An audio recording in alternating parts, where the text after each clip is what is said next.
En videos anteriores hablamos sobre la influencia de los medios de comunicación para generar un estado de psicosis masiva, también de los mecanismos psicológicos de los que se aprovechan para manipularnos. Hoy vamos a explicar cómo se llevan adelante estas operaciones psicológicas para condicionar nuestra conducta. ¿Te sentís frustrado por la cantidad de gente dormida e hipnotizada con la crisis de 2020? ¿Sospechás que vos mismo fuiste empujado a actuar de determinada manera? Este es el video para vos. Soy Nicolás Martínez Laje y esto es Terapia Liberal. Vamos con la intro.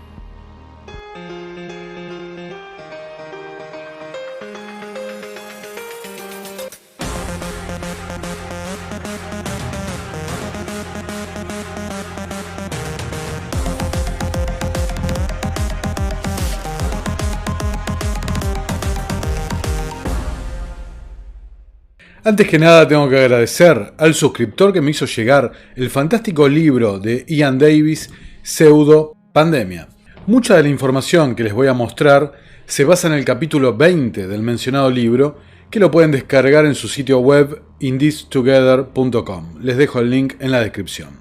Año 2010. En el Reino Unido se crea el equipo de análisis de comportamiento, el Behavioral Insights Team, siendo su documento principal el informe Mindscape, firmado por representantes del Imperial College, financiado por la Fundación Bill y Melinda Gates y la Rand Corporation, descrita por el ex canciller del Reino Unido Dennis Healey como el think tank líder para el Pentágono. El informe Mindscape trata sobre cómo influir en el comportamiento a través de las políticas públicas, en base a cambiar el contexto de la toma de decisiones. A grandes rasgos, hay dos formas de pensar en el cambio del comportamiento. La primera se basa en influir en lo que la gente piensa conscientemente. Podríamos llamarlo el modelo racional o cognitivo. La mayoría de las intervenciones tradicionales en materia de políticas públicas siguen este camino, y es el modelo estándar en economía. Se parte de la base de que los ciudadanos y los consumidores analizarán las diversas informaciones de las políticas, los gobiernos y los mercados, los numerosos incentivos que se nos ofrecen y actuarán de forma que reflejen sus mejores intereses, como quiera que definan sus mejores intereses o de forma más paternalista, como los definan los responsables políticos. El modelo opuesto podríamos llamarlo el modelo de contexto del cambio del comportamiento. El modelo de contexto reconoce que las personas son a veces aparentemente irracionales e incoherentes en sus elecciones, a menudo porque están influidas por factores del entorno. Por ello, se centra más en cambiar el comportamiento sin cambiar la mente. Esta vía ha recibido bastante menos atención por parte de los investigadores y los responsables políticos, decía el informe Mindscape. Lo que significa que el que establece el contexto, el entorno, puede predeterminar los resultados de las elecciones de los sujetos a manipular. El manipulador define los problemas por nosotros, el famoso modelo de problema, reacción y solución, lo que limita las posibles soluciones. Creemos que tenemos verdadera libertad de elección, pero nuestras opciones están restringidas solo a aquellas permitidas por quienes manejan la narrativa.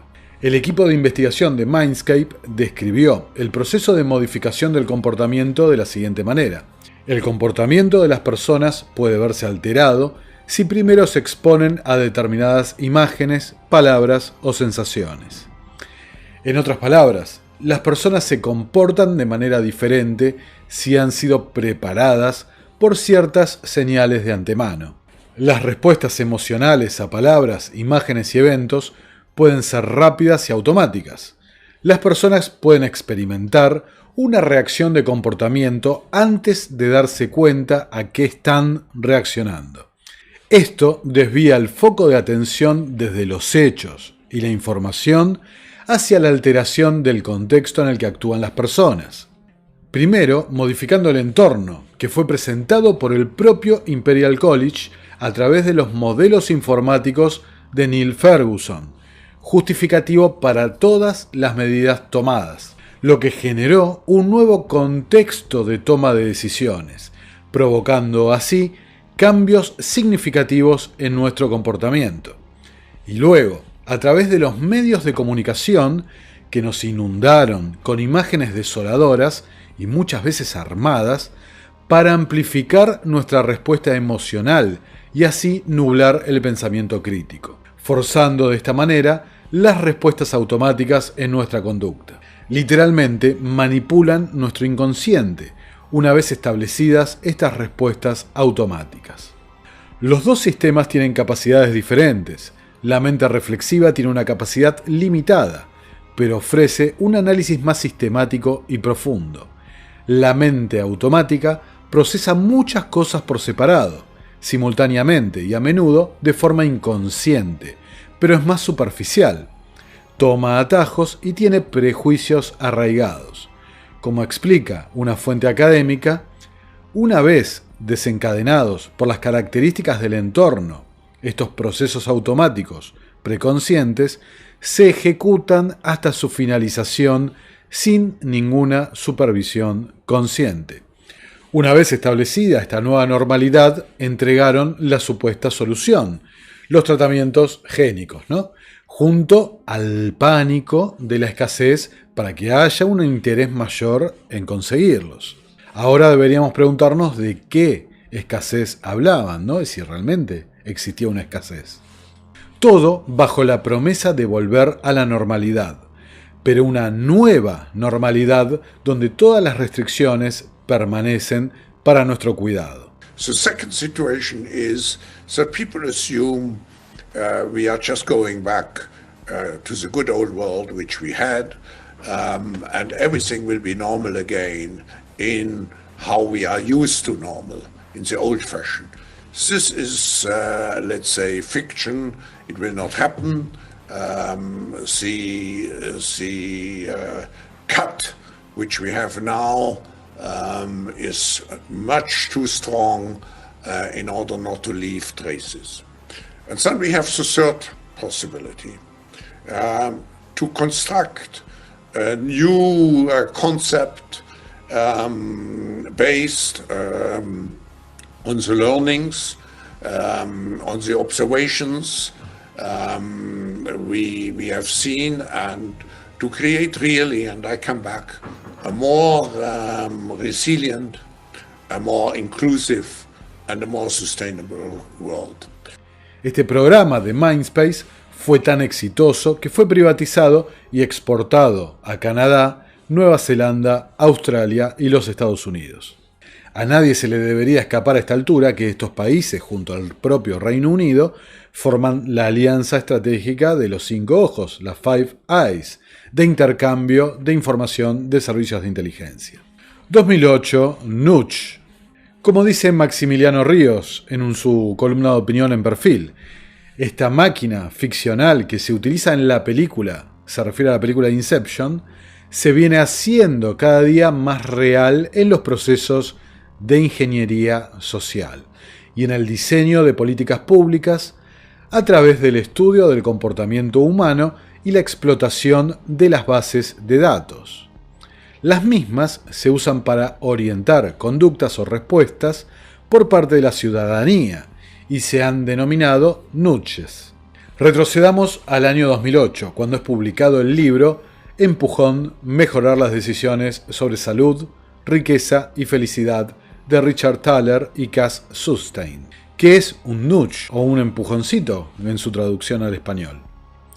Dejemos que sean los propios autores quienes nos expliquen. Como dice la web del Foro Económico Mundial, donde ambos son colaboradores, como no podía ser de otro modo, empujar es una intervención que mantiene la libertad de elección, pero dirige a las personas en una dirección particular para sus propios intereses. Por ejemplo, las organizaciones de salud han usado empujones para educar a los ciudadanos sobre las pruebas y la vacunación contra el bicho de la sopa china. Vale aclarar que Cass Sunstein fue miembro de la administración Obama y de la actual administración Biden, y autor, entre otras cosas, de un paper sobre cómo debía el gobierno lidiar con las teorías de conspiración, donde, por ejemplo, recomendaba: el gobierno podría contratar formalmente a partes privadas creíbles para que se dediquen a contrarrestar el discurso. Algo que los gobiernos y las Big Tech y los más media de comunicación aprendieron bastante bien. Durante la crisis de 2020, muchos de los gobiernos de todo el mundo aumentaron considerablemente su influencia en los medios de comunicación, a través de la pauta oficial, subsidios o directamente impuestos, como es el caso de la BBC. La propia BBC, en el año 2019, meses antes del inicio de la operación psicológica de la sopa china, convocó a la cumbre de las noticias confiables. La BBC formó una alianza global de medios con The European Broadcasting Union, Facebook, Financial Times, First Draft, Google, The Hindu Times, The Wall Street Journal, AFP, CBC Radio Canadá, Microsoft, Reuters y Twitter. Acordaron colaborar y emprender acciones colectivas contra lo que decidieran etiquetar como desinformación. También se comprometieron a difundir la verdad oficial en el orden que se ha dado, asegurando que la información era una amenaza para la vida de las personas y que la censura absoluta era un principio democrático. Decidieron actuar rápidamente para socavar cualquier información que desearan censurar, como este medio puede dar fe. Para poner un ejemplo de esta alianza entre los medios de comunicación y gobiernos, comenzada la crisis de 2020, el gobierno del Reino Unido convocó a un panel de expertos, incluyendo al Grupo Científico de Influenza Pandémica sobre Comportamiento, el SPIB, cuya función ha sido la de asesorar al gobierno del Reino Unido sobre cómo utilizar técnicas de cambio de comportamiento para convencer a la gente de obedecer sus órdenes sin cuestionamiento alguno. Entre algunas de sus recomendaciones podemos citar: utilice los medios de comunicación para aumentar la sensación de amenaza personal, es decir, para generar directamente pánico. Utilizar los medios de comunicación para aumentar el sentido de responsabilidad hacia los demás, y considere el uso de la desaprobación social por el incumplimiento de las medidas que tome el gobierno. Ir introduciendo estos empujoncitos, estos nudges, a través de los medios de comunicación para forzar un tipo de respuesta. Aceptación y compromiso, esa es la cuestión que demanda el ideal tecnocrático. Y por el otro lado, repudio y exilio para quien no acepte las normas. Plantear falsas elecciones para dar la sensación de control, pero siempre predeterminando nuestra elección para que aceptáramos mansamente que debíamos acostumbrarnos a encierros, permisos, controles, test y todas las medidas que fueron tomando. Es decir, a través de la ilusión de que verdaderamente estábamos tomando el control de las decisiones. Resta comentar que tanto Thaler como Sustein, los actores de los nudges, son miembros del panel académico del BIT, la organización responsable de Mindscape. Ahora, ¿esta técnica de los empujoncitos de los nudges se usa en la Argentina? Como imaginarán, la respuesta es afirmativa.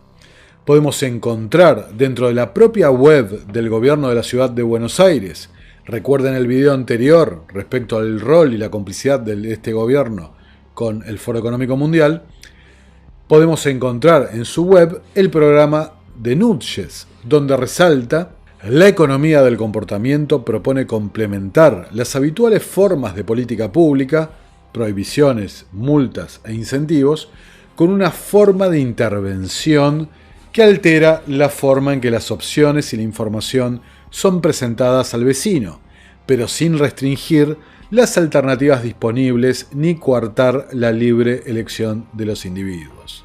Simplemente es presentar las soluciones para dar la falsa sensación de libre elección. Esta modificación sobre el contexto decisorio es conocido como nudge, en tanto implica un empujoncito al individuo en una dirección predecible y beneficiosa, favoreciendo decisiones racionales. El nudge constituye una intervención controlada.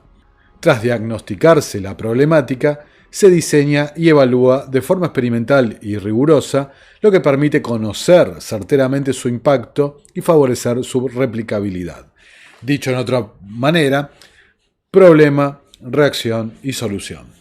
Curiosamente, en Wikipedia se menciona la infame ley de góndolas como un ejemplo de nudge, lo que despierta algunas preguntas, ¿no? Cuando hablábamos de la ley de góndolas, que decíamos, ¿puede ser que sean tan imbéciles de creer que la inflación se combate cambiando la ubicación de una lata de tomates?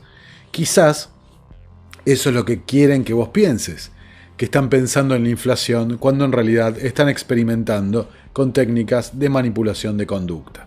La aplicación de estas técnicas de nudge no se queda en los aliados confiables del Foro Económico Mundial como el partido del PRO, sino que tienen una escala nacional, donde encontramos la implementación de estos programas a través de la Secretaría de Asuntos Estratégicos, comandada por el Young Global Leader, cosecha en 1993, Gustavo Vélez, quien por ejemplo aboga por el gran reinicio. Decía, no existe un Bretton Woods digital, donde a la crisis de la infraestructura clásica financiera se le suma una de la arquitectura digital. Recordemos el video que hicimos titulado El gran reinicio es un nuevo Bretton Woods. Y qué razón que teníamos, ¿no? Evidentemente. Como pueden ver en su propia página web, entre los objetivos de la Secretaría de Asuntos Estratégicos, los cuales son un canto verdaderamente al dogma de esta élite tecnocrática del Foro Económico Mundial, resalta al final: análisis de la introducción de la ciencia del comportamiento para el diseño, planificación y ejecución de un modelo de Nudge Unit para las políticas públicas estratégicas delineadas por la Secretaría. Materializado luego en la Unidad de Ciencias de Comportamiento y Políticas Públicas, con el apoyo de distintos organismos multilaterales. Por ejemplo, el BID, que se encuentra en plena convocatoria de proyectos que luego serán seleccionados por un jurado compuesto, o casualidad, por miembros de los creadores de Mindscape y el Banco Interamericano de Desarrollo. Como declaró Alberto Fernández en ocasión del lanzamiento de la Unidad de Ciencias de Comportamiento, es tan importante esta Unidad de Ciencias del Comportamiento que hoy estamos poniendo en marcha en el ámbito de la Secretaría de Asuntos Estratégicos, con el respaldo del Consejo Económico y Social como una auténtica política de Estado. Lo que pretendemos es ayudar a que las personas tomen mejores decisiones por sí mismas y para el país. Pretendemos también el diseño de políticas públicas a la medida del ser humano. Por eso lo que estamos hablando en definitiva hoy al lanzar esta Unidad de Ciencias del Comportamiento es de una revolución en el diseño y en la implementación de las políticas públicas. Las ciencias del comportamiento de alguna manera son el nuevo nombre del estado del bienestar en nuestra región. Son la capacidad de construir un bienestar no solo en función de los grandes volúmenes o de los grandes volúmenes de un presupuesto, sino un bienestar también de tipo emocional, de tipo conductual, que tenga en cuenta esos aspectos psicológicos, emotivos, emocionales, de conducta de los seres humanos y de las personas que están siendo beneficiarias de esas intervenciones. Desde el Consejo Económico Social nos proponemos, y está en nuestra misión, impulsar la incorporación de estas herramientas del comportamiento en el diseño y la implementación de las políticas públicas. Esto es algo en el que verdaderamente creemos que es algo muy innovador, de punta, pero que ya se viene aplicando, como muy bien se dijo acá, en distintos países y también en la Argentina, y algunas experiencias tremendamente interesantes. Pero luego lo que nos hemos sorprendido del apoyo y la ayuda que nos ha ofrecido la comunidad internacional para brindarnos a ver cómo las experiencias de otros países funcionan aquí. Y estamos muy honrados de poder apoyar esta iniciativa porque creemos que es un hito muy importante para la Argentina, la creación de esta agencia y todo lo que va a suponer contar con una unidad que permita a los que trabajamos desde el lado de la ciencia del comportamiento articular esfuerzos para mejorar las políticas públicas. What we've done in the last decades is to explore policy for human beings, not for robots and not for cats. Since the 1970s, we have learned from behavioral economists and psychologists a great deal about our species. Human beings are often focused on today and not tomorrow. It's called present bias, and it can create serious problems with respect to health or economic well-being. Human beings tend to procrastinate. They delay, whether the decision involves changing a habit or changing a job or getting educated. The good news is that an understanding of how human beings differ from robots and cats can help us to protect health and safety and economic well-being in ways that go beyond what we've done before. Vale mucho la pena incorporar los aprendizajes de esta agenda en el diseño de políticas públicas. Esto no quiere decir que todas las intervenciones conductuales van a tener éxito. Esta es simplemente una herramienta más de todo el espectro de políticas públicas, pero valen la pena porque, como decía Gustavo en la apertura, cuando funcionan son tremendamente costo efectivas. Como por supuesto ya sabemos de este canal, por supuesto son los políticos y los expertos quienes saben cuáles son las mejores decisiones que debemos tomar, ¿no? Ponele. A modo de conclusión, resta señalar dos elementos que deberían ser bastante evidentes a esta altura.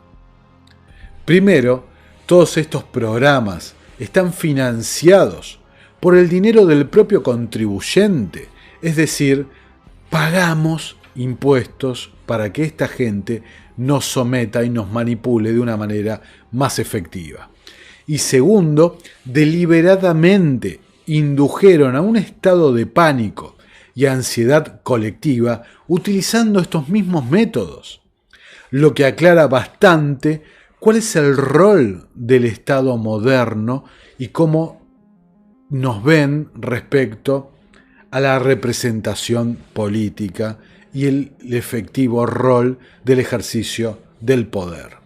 Esto es ni más ni menos que ingeniería social sofisticada. Recordemos la propia definición de tecnocracia publicada en la Technocrat Magazine en 1938. La tecnocracia es la ciencia de la ingeniería social, la operación científica de todo el mecanismo social para producir y distribuir bienes y servicios a toda la población. Literalmente, como expliqué, manipulan nuestro entorno, nuestro inconsciente, para predeterminar nuestras conductas y nuestras reacciones. Todo esto mientras nos generan esa falsa ilusión de que estamos eligiendo en libertad con libre albedrío. Y hace meses que esta élite viene insistiendo con que la próxima crisis será un ciberataque sobre el sistema financiero mundial. Bueno, muchas gracias por llegar hasta acá. Si quieren colaborar con el canal, les dejo los links en la descripción, los medios para hacerlo, y como siempre los invito a suscribirse, a compartir el material y a darle like, así la información llega a mucha más gente. Soy Nicolás Martínez Laje, esto es Terapia Liberal y nos estamos viendo en una próxima emisión. Muchas gracias por estar ahí, nos vemos en el próximo video.